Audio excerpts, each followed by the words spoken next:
Subscribe कीजिए F study class channel को और बेल आइकन को दबाइए लेटेस्ट वीडियो सबसे पहले देखने के लिए।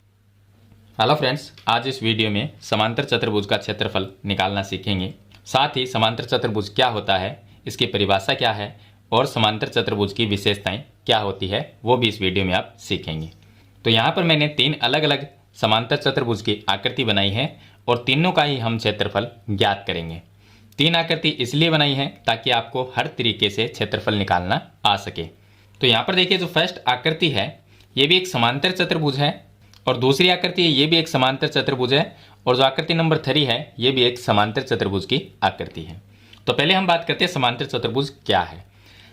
परिभाषा देखिए समांतर चतुर्भुज की कि ऐसा चतुर्भुज जिसकी आमने सामने की भुजाएं समांतर होती है समांतर चतुर्भुज कहलाता है। समांतर चतुर्भुज में क्या होता है कि इसके जो आमने सामने की भुजाएं होती है वो क्या होती है, समांतर होती है। मतलब ये जो भुजा है ये इसके बराबर है और ये जो भुजा है वो इसके समांतर है। मतलब आमने सामने की भुजाएं क्या होती है, समांतर होती है। तो इसका एक नाम लिख सकते हैं हम ए बी सी और डी। ये ए बी सी डी समांतर चतुर्भुज है। इसका नाम लिख देते हैं ई एफ, यहां पर लिखना है एफ जी और एच। और तीसरी आकृति है इसको हम लिख देते हैं पी क्यू आर एस। ये एक समांतर चतुर्भुज है। तो आकृति नंबर 1 में मैंने आपको बताया कि समांतर चतुर्भुज में आमने सामने की भुजाएं समांतर होती है। मतलब ए बी भुजा ये सी डी जो है इसके समांतर है और ए डी ये बी सी के समांतर है। इसी तरह से इन दोनों आकृतियों में होगा। यहाँ पर जो ई एफ है ये समांतर होगी एच जी की या जी एच कह सकते हैं, और ई एच है वो जी एफ और जी है इसके समांतर होगी।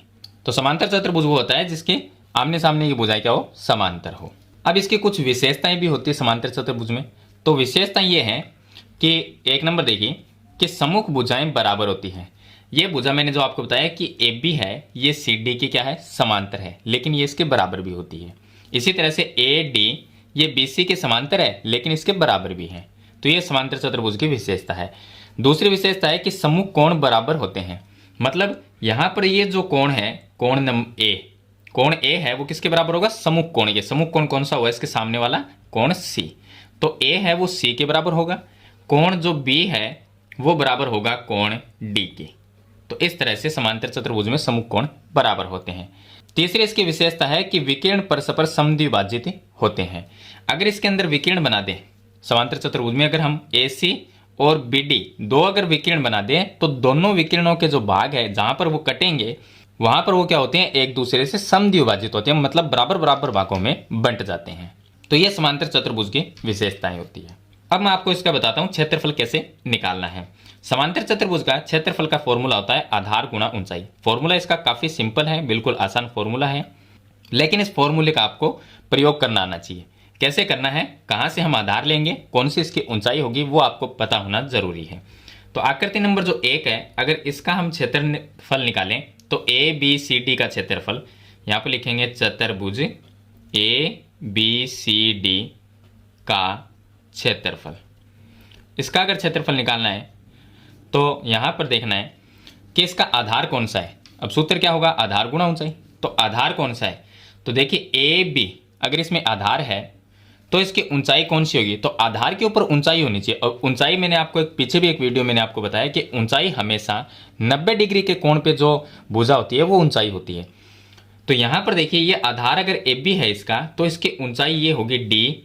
यहां से कोई भी नाम लिख सकते हैं, इसका एक्स लिख दिया।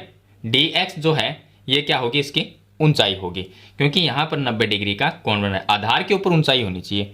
अगर आधार ये है तो इसके ऊपर ऊंचाई होनी चाहिए 90 डिग्री वाली। तो यह कोण बनना चाहिए 90 डिग्री का। तो यहां पर 90 डिग्री का कोण बन रहा है, इसका मतलब ए बी इसका आधार हो गया और इसकी ऊंचाई डी एक्स होगी। तो यहां पर हम क्षेत्रफल निकालते हैं।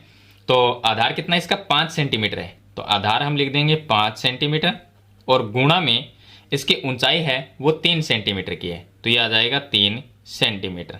अब 5 को 3 से गुणा कर देंगे, यह आ जाएगा 15। और क्षेत्रफल हमेशा स्क्वायर में आता है तो सेंटीमीटर इसके आगे लगाएंगे और उसका स्क्वायर कर देंगे, क्षेत्रफल स्क्वायर में निकलता है। इसी तरह से आकृति 2 का क्षेत्रफल निकालेंगे। आकृति number 2 A F G H का क्षेत्रफल, तो यहां पर लिख देंगे ई एफ जी एच का क्षेत्रफल। इसका क्षेत्रफल निकालेंगे तो इसका आधार देखना है।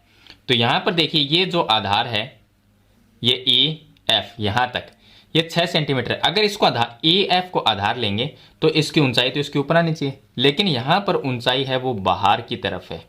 यहाँ पर देखिए ये बाहर की तरफ है, लेकिन इस ऊंचाई को हम अंदर भी बना सकते हैं। कैसे बनाएंगे?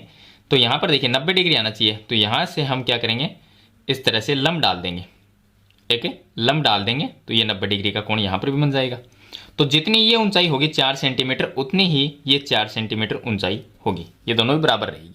तो यहाँ पर आधार हो जाएगा ए एफ मतलब 6 सेंटीमीटर। तो आधार इसका 6 सेंटीमीटर और गुणा ऊंचाई इसकी 4 सेंटीमीटर जो बाहर की तरफ है 4 सेंटीमीटर, दोनों को गुणा कर देंगे। 6 को 4 से अगर गुणा करेंगे तो ये आ जाएगा 24 और सेंटीमीटर स्क्वायर, ये इसका क्षेत्रफल आ जाएगा। अब तीसरी आकृति का क्षेत्रफल निकालते हैं, आकृति नंबर 3। तो आकृति नंबर 3 है पी क्यू आर एस का क्षेत्रफल। इसका अगर क्षेत्रफल हम निकालेंगे तो इसमें आधार और ऊंचाई देखते हैं। तो यहां पर देखिए ये जो पी क्यू भुजा है, अगर इसको आधार माने तो ऊंचाई इस पर आनी चाहिए, लेकिन इस पर ऊंचाई है नहीं।